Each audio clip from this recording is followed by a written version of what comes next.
So, isa na namang mapagpalang araw sa ating lahat, guys. And today's video, i-explore ko kayo. Dadalhin ko kayo dito sa Singapore. Dito sa area namin kung saan napakaganda talaga ng paligid dito, guys. At hindi ka talaga magsasawa dahil sa ganda. Hindi lang siya talaga maganda dahil napakaaliwalas tignan, napakalinis. Tignan niyo naman, guys. Ayan. Dito pala tayo sa may Punggol area, dito mismo sa Singapore. Beside siya ng seashore, guys. Ayan, connector ng lake. Kasi may mga lake dito. Kumbaga magkakadugtong-dugtong lahat yan. Dito kami mismo sa seaside niya. Sa bandang right. Ayan, may park dito, guys. Kung saan dito may mga fitness. Meron din mga playground. At higit sa lahat, may park.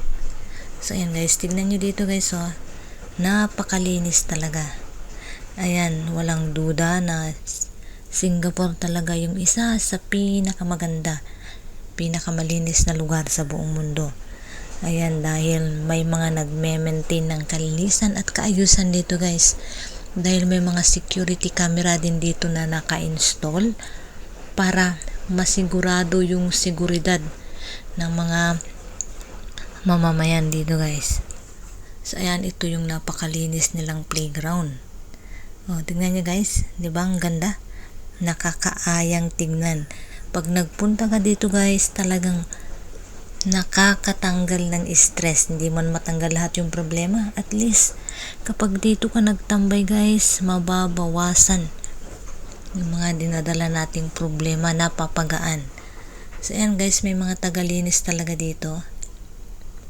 Ayan. Kaya kung nakikita nyo, malinis siya.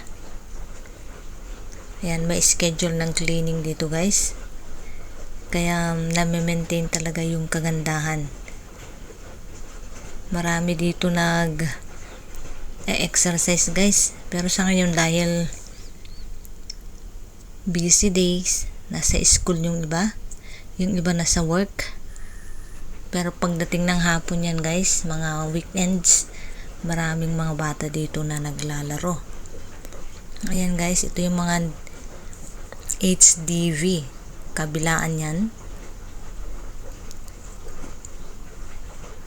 Ayan, waterway point, kaya tinawag na waterway point. Tignan yung mga kulay ng mga building guys, ay kulay blue, water wave, parang wave ng tubig.